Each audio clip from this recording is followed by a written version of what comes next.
Hey guys, Nonsure here. Welcome to another video. This video is going to be called The Nerfs and You. Where do we stand? What changed? And just, where do we go from here? Now, if you don't know, Cygames recently announced what nerf cards are going to be for this patch. Oops, wrong thing.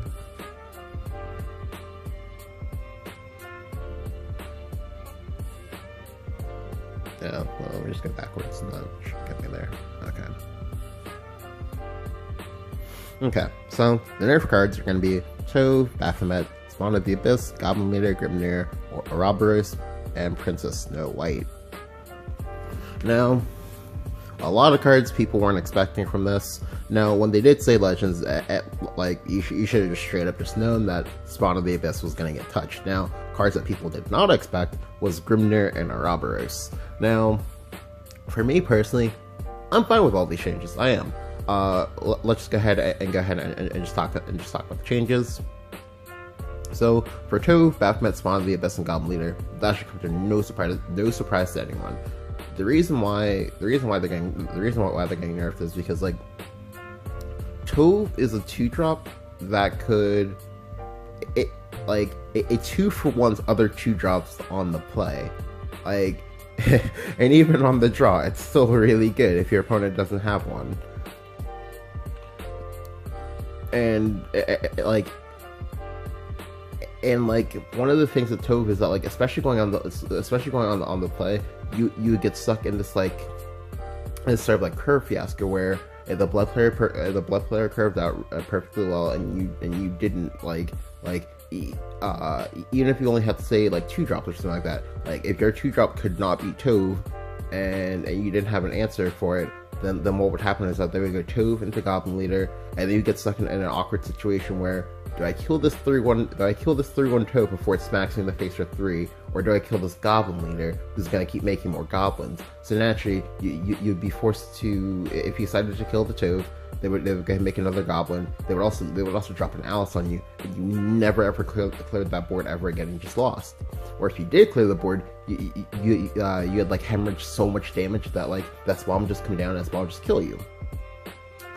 But if you did decide to kill the Goblin Leader, well, you're still taking 3 from the Tove, and that 3 damage adds up really fast. Just because versus Spawn, if you don't have a ward, if you cannot clear the Spawn itself, well, you only have a 4 damage bubble of a safety net of, oh, well, if Spawn comes down and my opponent has an Evo and I have 16 or less HP, well, I just died. Hell, even with the 16 HP, sometimes it didn't matter if you played one ward. You had to play 3 wards in the same turn in order to not die, just because you didn't know if your spawn opponent was gonna be playing stuff like Emeralda, if you had Scarlet Sabre in hand, if you had Dance with Dust, all of that.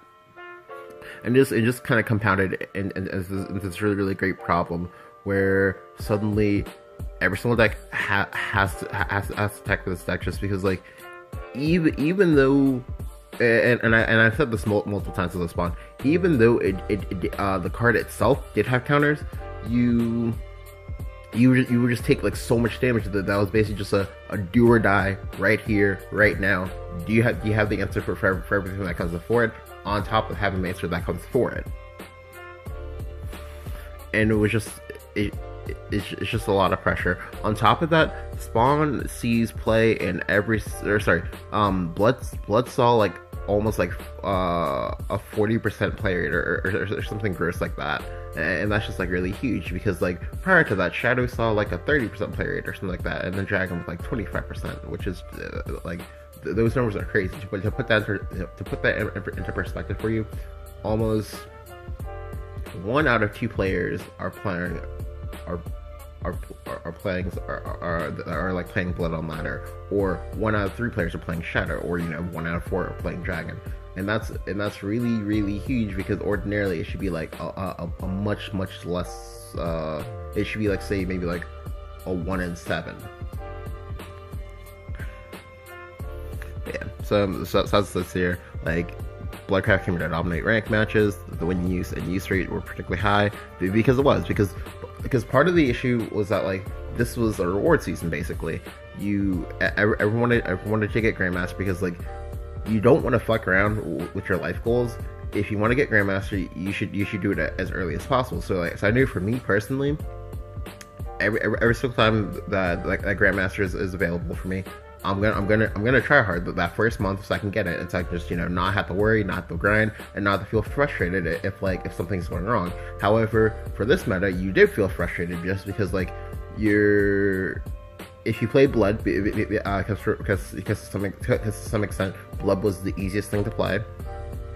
You'd have to play the mirror a lot, and the mirror, it honestly, like a lot of times, it just came down to, okay, well, is my opponent cap blood or are they spawn blood? Because cap blood is also really good, just because you essentially draw 2 cards and they maybe hit your opponent for anywhere from 0 to 4 each for 0 to 4 damage, which is a lot because that stuff adds up.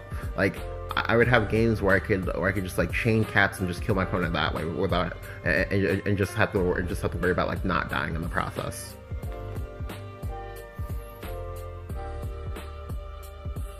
But yeah, additionally, blood win rate is significantly higher going first or second, because neutrals as a whole, like they're a snowball mechanic. They're if you what's it called? Okay, it's actually related to this mechanic that's in Magic the Gathering. That's called affinity, where the more you have of something, the better it does. Like, so for example, with say Goblin Leader and Alice. Specifically Alice, like the more neutrals you have in hand, the better she gets. Which I know is obvious. However,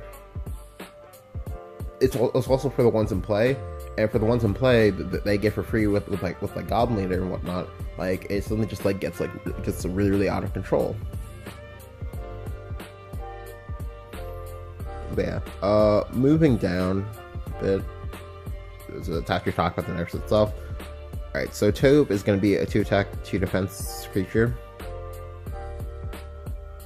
And instead of just being unable to attack altogether, it's going to be the first turn he can't attack unless you play a creature of Rush. So to put that into perspective, it means that the only time it means that basically Tobe will go back to having like regular like summoning sickness.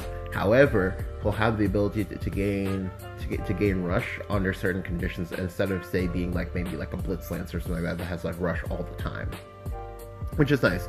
His stats did go down to being a 2/2, to being a 2/2, which is really nice because again, the 3 attack 3 defense just way too much to deal with. I would have been fine, I think, if he had been a 3 attack, 2 defense, just because again that would have put him kind of on par with like Blitz Lancer in terms of like design, and that would have been like enough to like maybe like offset his cost. However, again, I'm fine with this change too. It doesn't matter to me. Okay, for Baphomet lost its enhance. Well, sorry. Not only did it lose its enhance, it also it also lost its base ability too. So before, Baphomet used to be put a random blood card follower with at least 5 attack from your deck into your hand. So what would happen with that is that you'd be able to use to tutor the majority of your win cons and across all like blood archetypes. So for Azazel OTK, you would tutor your Azazel. For Mary Soul Dealer, it would let you tutor Soul Dealer. For Spawn Blood, let you tutor Spawn. For Phantom Cat, let you tutor Phantom Cat. And then lastly, for Carabosa Blood, let you tutor Carabosa. Now that's actually really strong because like direct tutoring is insane.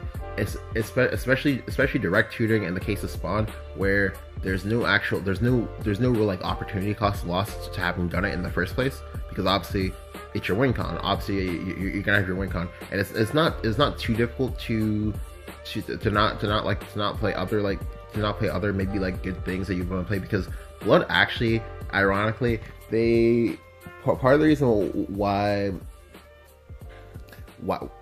Baphomet tutoring for 5 or higher is really good is because like Blood actually has a lot of 4 attack creatures that are really good, and it might have seemed like some competition for would you play Baphomet or not.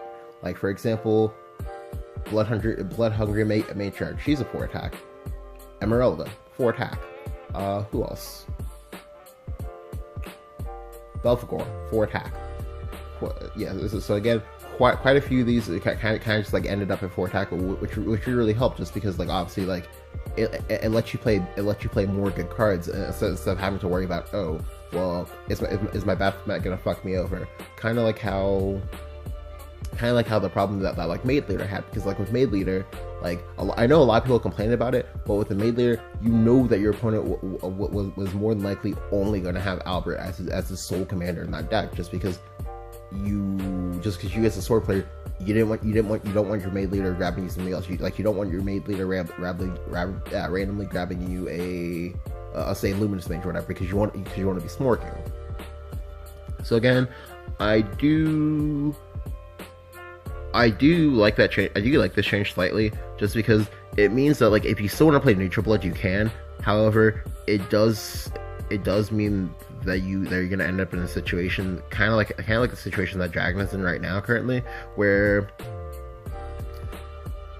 you're gonna have to tailor your deck in such a way that you only have like maybe like 3 or 4 like possible outcomes. So it does like overall reduce the power level.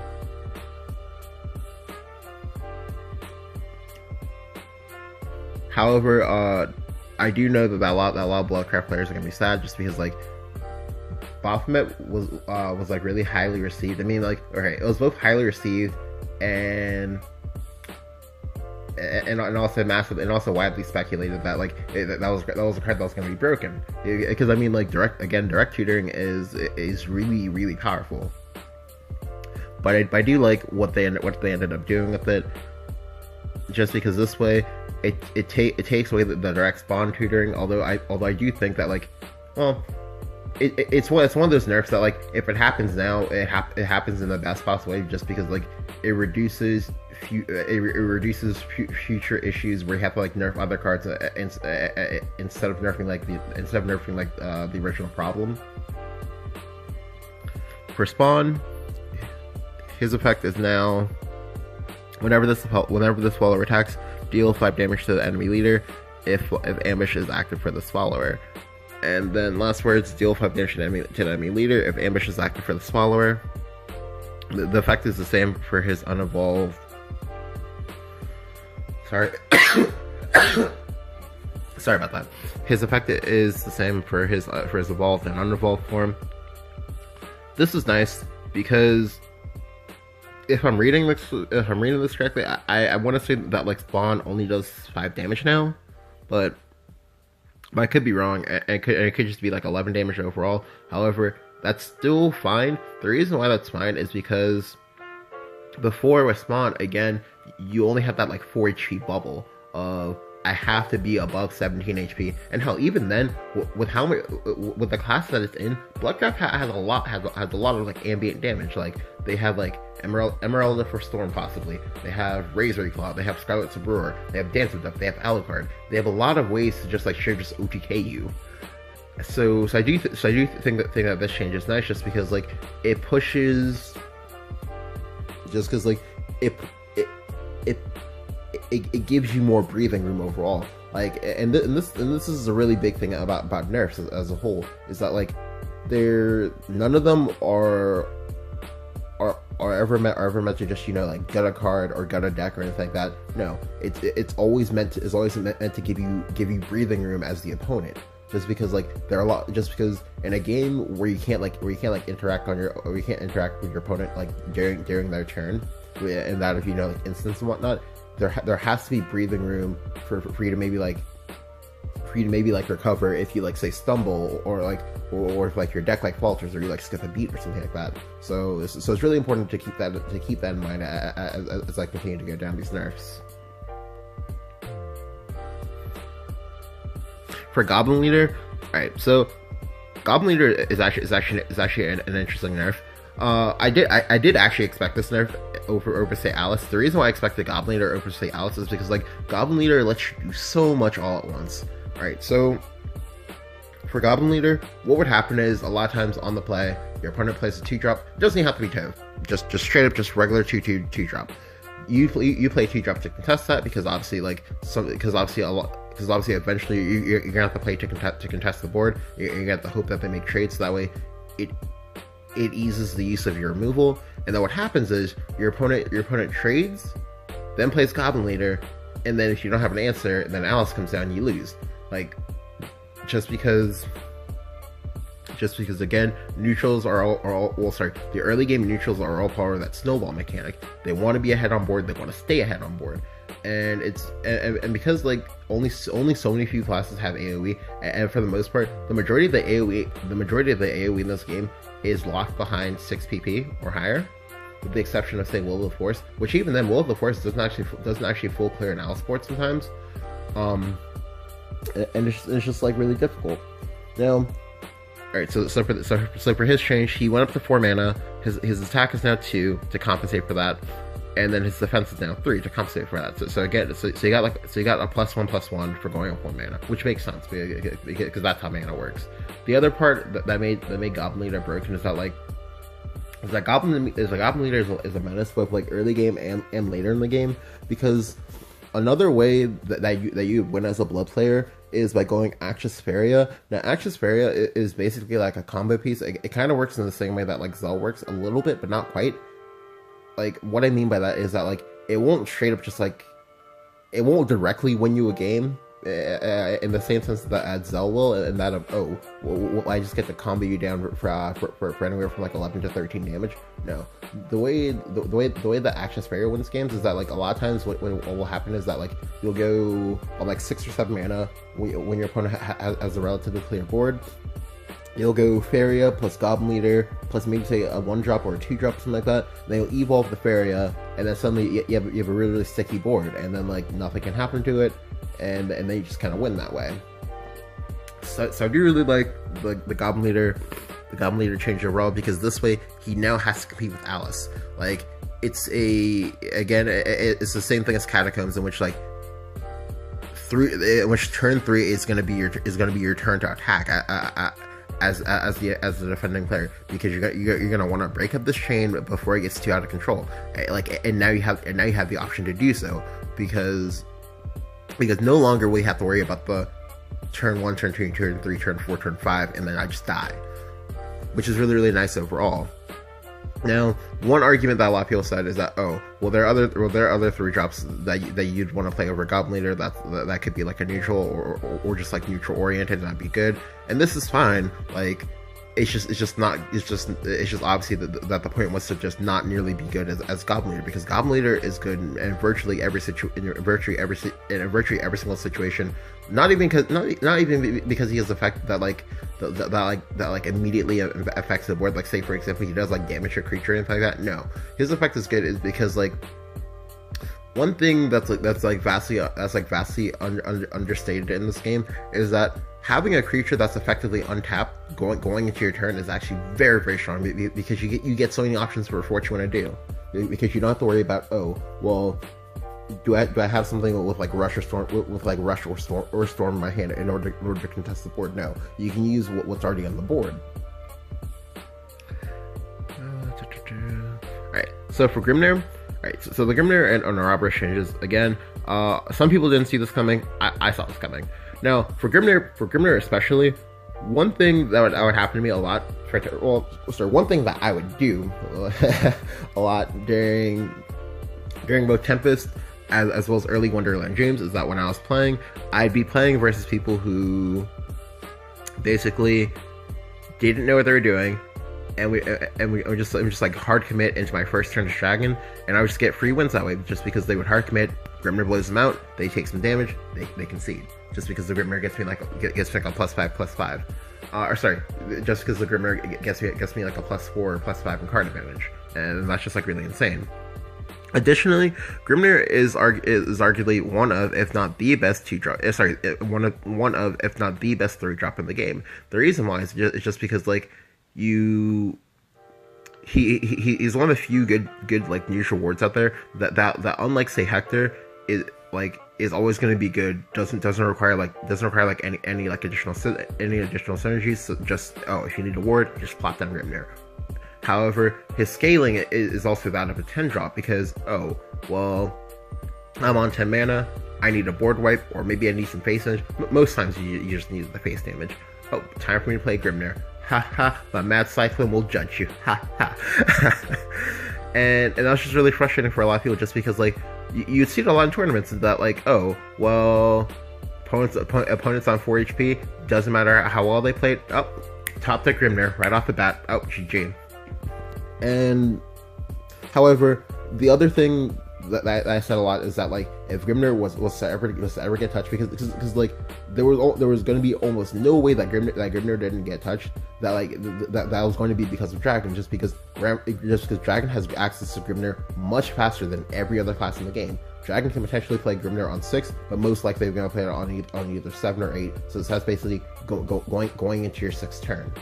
Or sorry, going into like your 6th or maybe 7th or 8th turn. And there's a really big difference between playing something on its intended turn and then playing something 2 turns later than its intended turn.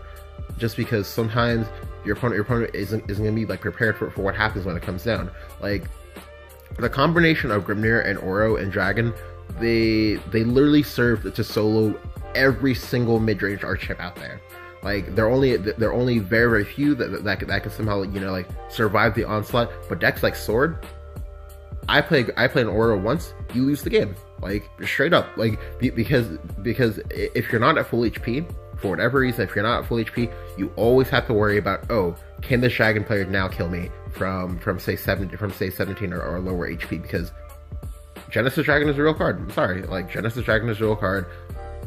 If you for some reason don't ward and you just try to play through the Oro, I play Genesis, you lose. I play Grimnir, you lose, because there's no way you can. Yeah, there's no way you come back from that, because you'll take 8 from the Oro, then you'll take 4 more from the Grimnir. If the Oro is evolved, you've now taken 14 damage on top of any other prior damage you've taken, and that just presents essentially like a 3-turn kill. The reason why is because if you're at say 6 or lower, I only need to play Ouroboros twice and just ping your face, and then you die. And that's honestly like really, really huge. On top of that, Dragon, as I said, like literally at the start of this expansion, when people said, oh, Dragon is bad or something like that, Dragon is really never bad. The reason why Dragon is never bad is just because Dragon has poor pilots. They do. Like people evaluate Dragon poorly. They play Dragon like shit. Like, and it's just I don't know. It's just one of those, a lot of those like misconceptions kind of like like dissuade like NA players from thinking that the deck is good. Part of this is slightly Onside Games' fault as well, just because, well, it's a bit Onside Games and then also on the players as well, just because like there was a whole like discard fiasco, but then people, when they didn't like rate cards like Fervor, Sybil, or Robbers and stuff like that like correctly, that was when I knew. people just straight up just never understand Dragon, but they'll just never understand why Dragon is good, and they'll just straight up just never understand when and they'll just never understand Dragon as a class. Now, the Japanese, however, they understand Dragon very, very well, and you see it all the time that like in like rage events or like JCGs, that like the Dragon almost always that there's almost always a Dragon deck in like top 4 or top 8 without fail, almost every single time. And yeah, but going down this list is so for side games, as a result, because Dragon was and is picking up in popularity again, whenever you nerf cards, you want to think about the ripple effect. Now with Blood gone, Blood actually like was able to dumpster Dragon a lot of times. So like with their natural predator gone, now Dragon can kind of like reign as the alpha, because like, yes, there is Haven. However, a good Dragon player will almost never lose to a Haven player, just because like if you're playing stuff like Poly and whatnot, if you have Storm, never lose that matchup, almost never. And yeah, like this is just a nerf to stop like Dragon from just getting like too out of control like right off the bat. However, I do expect that you will see a lot of Dragon players regardless, just because Oro is still good. On top of that, when we're getting the pre-builds in like 2 days or something like that, and and the dragon pre-built is actually now the best pre-built. The reason why is because both Oro and Grimnir are in the pre-built, so the only card they keep is Sybil, just because obviously you can't vial promo cards that you're already going to be getting at least like 5k vials from buying that. So basically you're making money by buying that structure deck now.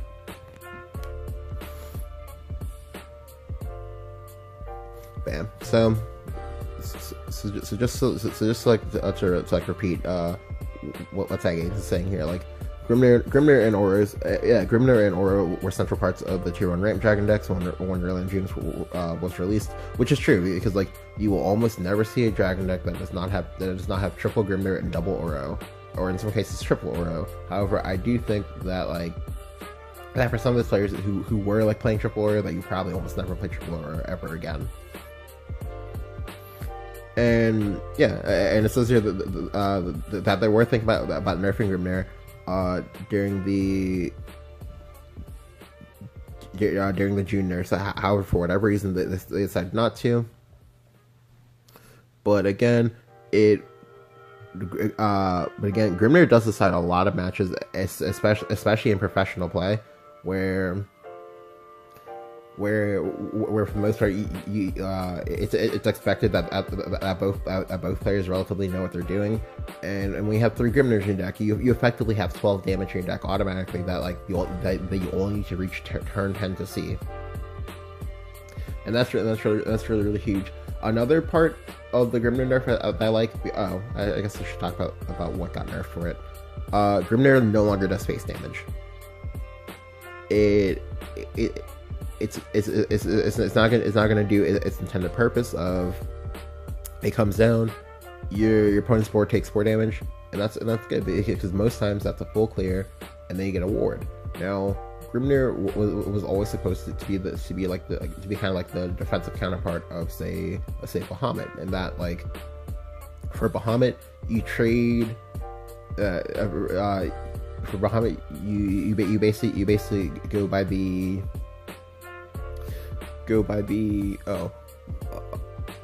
a good defense is a great offense, and with Grimnir you go by a good offense is a good defense, and that like Bahamut threatens to end the game, and Grimnir threatens to keep you in the game. And then for Oro no longer has his healing attached to it, which is fine. Like a lot of people complain about this, and to be honest, like the complaints were the way that the complaints were made were made very, very poorly.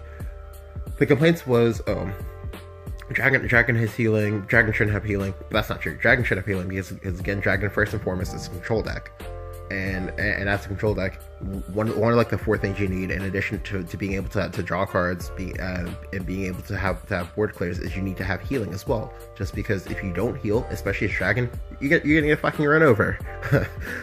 However, in the case of Oro served to beat literally every single mid-range deck out there.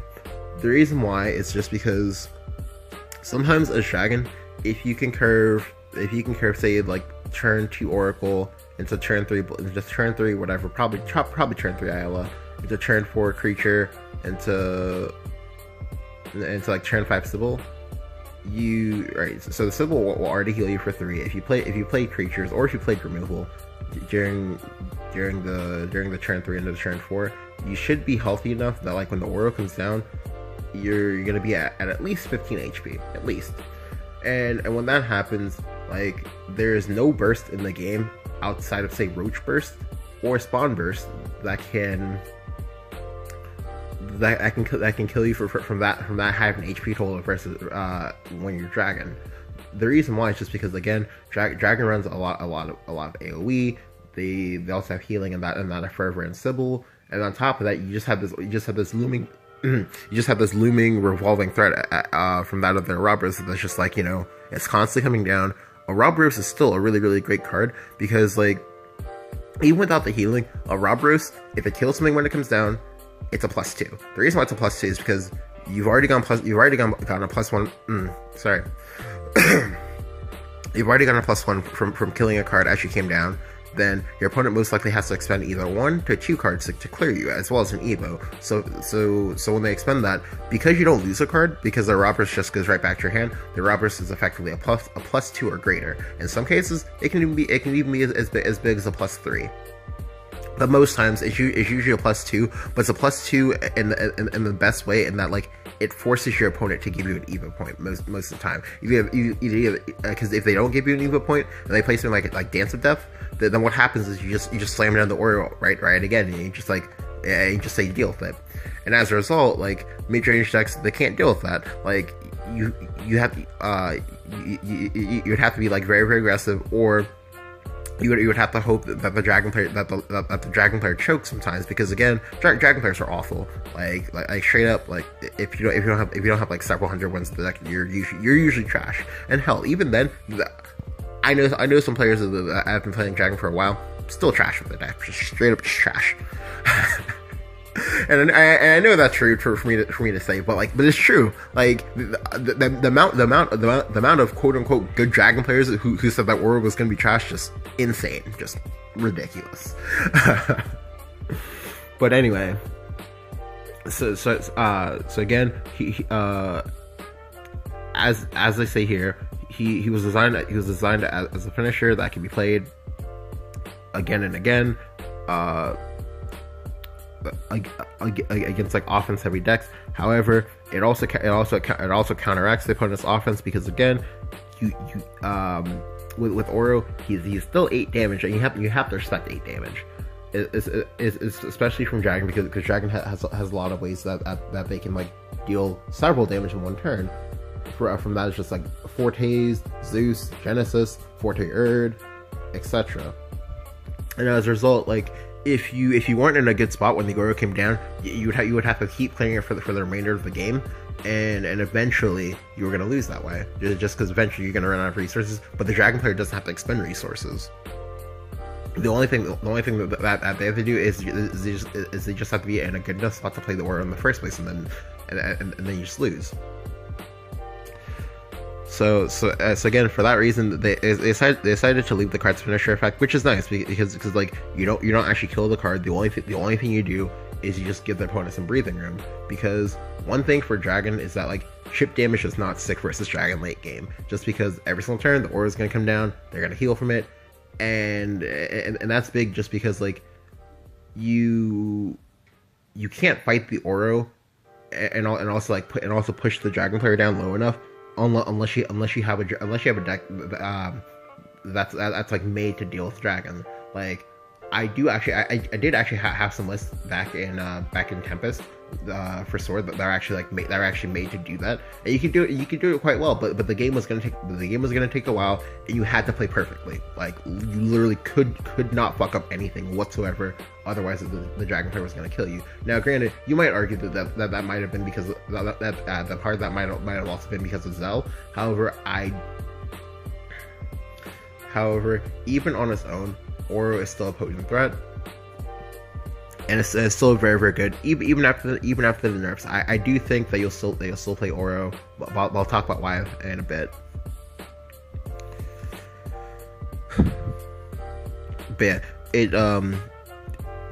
the Oro nerf will move the game environment to a better direction, because again, it means that no longer will Oro just straight up solo like Sword, which was actually like the biggest victim of Oro, just because like suddenly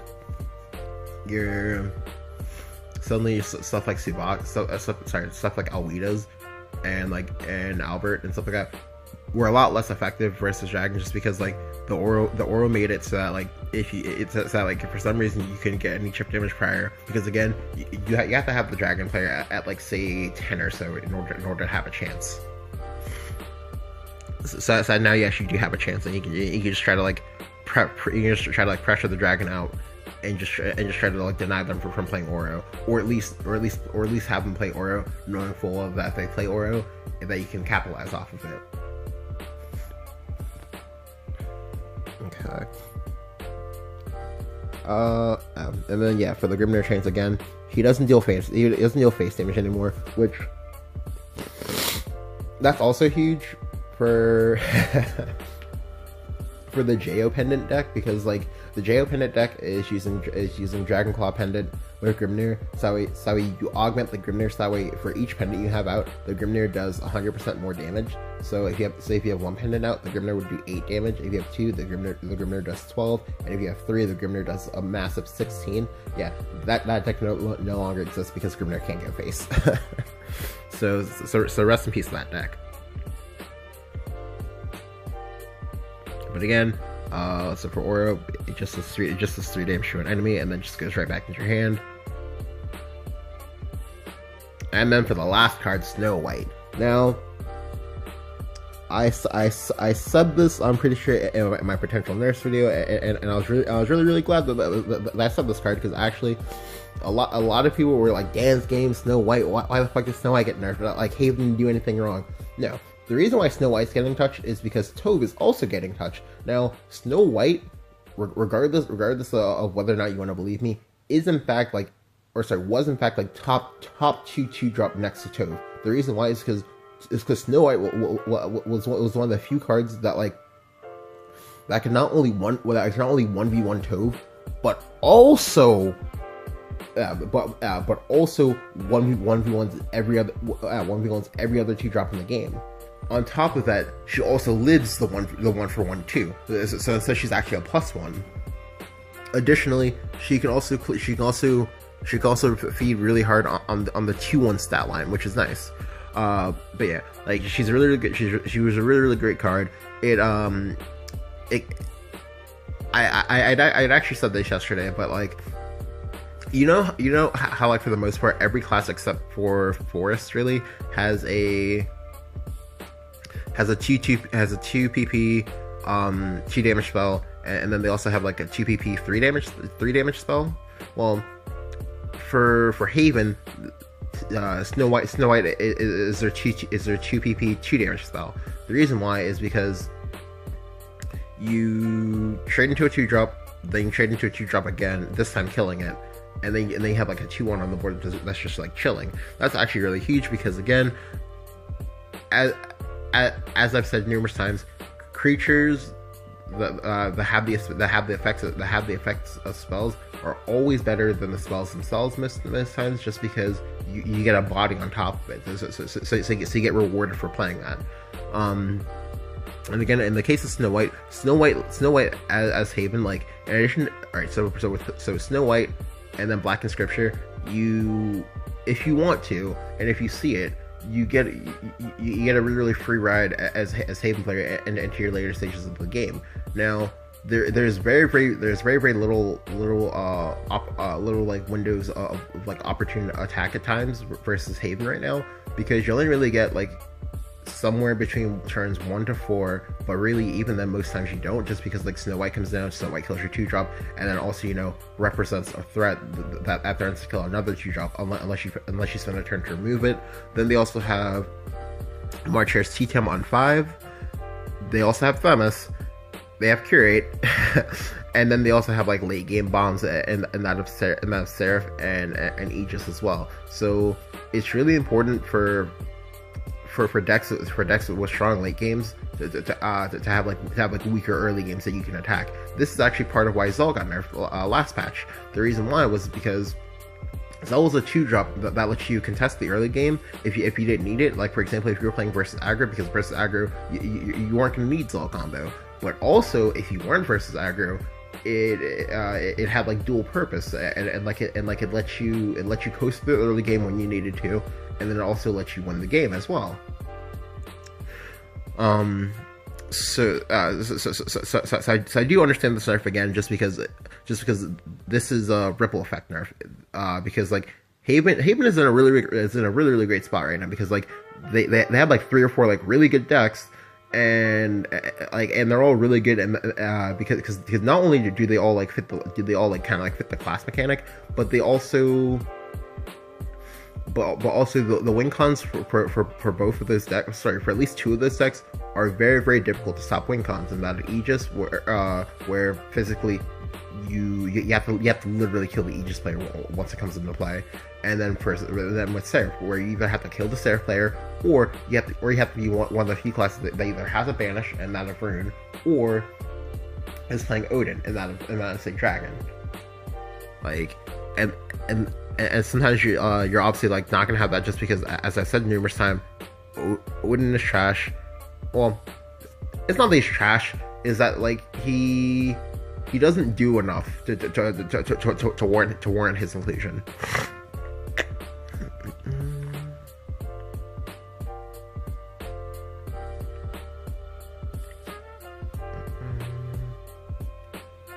But yeah, so for the Snow White thing, she's gonna be going down to being a 2/2 in her evolved state, which is nice because again, Snow White was a very flexible removal state because she's out of a creature, and a lot of times because she had 3 HP, she would have the unfortunate effect of like being able to outlive 2 damage removals as well. For example, versus say Forest, when Snow White came into play, you're basically forced to wait until like the Snow White player finally pop this nose like original body for you, so that way you could then like try to remove it with like say Elf Twins Assault. But like Snow by herself, she requires 2 removal spells in order to kill her. Now we've actually seen this before, and that is say like. And that is say the Liches, like for example, Attendant of Night. We all know exactly just how frustrating it is when our opponent plays Attendant of Night, and we know that we need to clear it, because if we don't clear it and our opponent plays Earn on it, we lose the game. Now, granted, Snow White not nearly quite the same impact. However, Snow White is still gonna be really good just because like she has the synergy with the dog, and now she goes 1-for-1 with every single 2-drop. As well as just being like really flexible later in the game.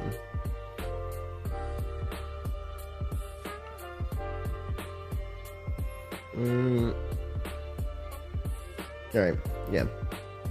So that's all the nerfs. So now for the where do we go from here? I do think that dragon will stay pretty strong. I however don't think the dragon will be as ridiculous, just because now versus dragon you'll have a lot more breathing room. Now one of the common ways that I would kill people is that I would go Bahamut into Grimnir, and that's 17 damage or 19 damage if I have an Ebro for the Bahamut. And 17 to 19 damage is a lot because again, you saw that trend with spawn, because with spawn I would go Baphomet. They drop the spawn. They hit the opponent for like 16, and there's like nothing that they can do about it. And even though this like seems small, there's a very big difference between being at 7 HP and being at 4 HP or 3 HP or hell even 1 HP.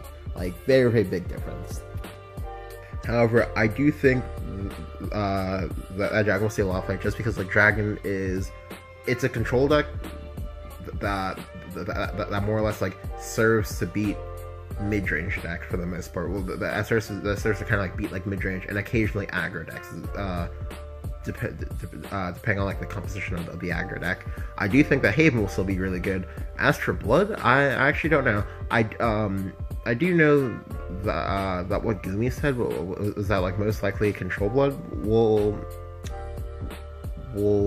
kind of like rise out of the ashes of the spawn nerf, just because the Control Blood version of spawn is actually really good. It was just vastly overshadowed by the spawn blood variant, just because spawn at 9 HP he outlives a revelation, and revelation is actually Blood's only way of dealing with the spawn and stealth, and that was actually really huge. Additionally, the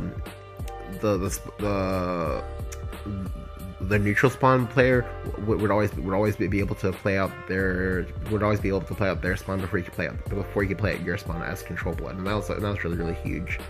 I do think that Haven will be really good too, just because like again, part of why Haven has a lot of success is because like most times you will not know what type of Haven player it is until it's too late. Like what I mean by that is For example, Alana Haven, you won't know that's Alana's until they maybe say play the Alanas on 3, and then suddenly your game plan will have to change like wildly, and sometimes you might not even have a game plan for that, or you might not know that's like Seraph until you see that's like turn 6, they're at like full HP, they're holding like 9 cards in the hand, you're like, shit, it's actually Seraph. And again, for Aegis, you will not know, because again, Haven plays a lot of the same cards interchangeably between its decks. That's as a result, you're not gonna be able to tell. And I do think they're gonna be able to get a lot of wins off that. In the same way that Dragon gets a lot of wins, just because people just expect it to be Ramp Dragon, but then sometimes it's Storm Dragon. And, oh, well, I see the Shinsu Dragon. Oh, okay, I'm dead. As for Forest, I'm not really sure what's gonna happen with Forest. I do think that now Roach that now like you might be able to like veer away from like the whole neutral thing as like Roach possibly, but then you're still back on the we still play Roaches thing. For Rune, I do think that Rune will be kind of alright. I do, however, think that Rune will still continue to have some of its consistency problems. However, D-shift will remain, still D-shift and still kind of good. For Sword, I do think Control Sword will get a little bit better.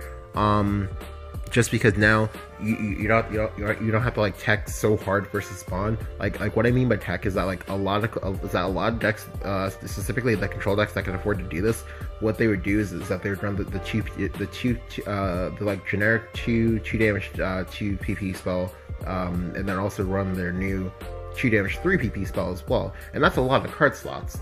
That's usually anywhere from 4 to 6 card slots, and that's a lot of card slots in the sense of like if you're playing versus a deck that doesn't play creatures. Like for example, if you're playing versus like Seraph or Aegis Haven, or if you're playing versus Dragon, then suddenly you have a lot of dead weight in your hand, and that's not good. So I do think that that'll get better for them, because now they won't be forced to run so many copies of Roland in order to see it by the time that spawn sees by the time that like spawn or something comes into play, just because like you don't have to worry about just like taking so much damage to the face, and that's super important. I feel like I'm missing a class here. Oh, Shadow. Okay, so the other elephant in the room is Shadow, because a lot of people are actually like super like Dan's game that Shadow actually did not get nerfed in any way, shape, or form.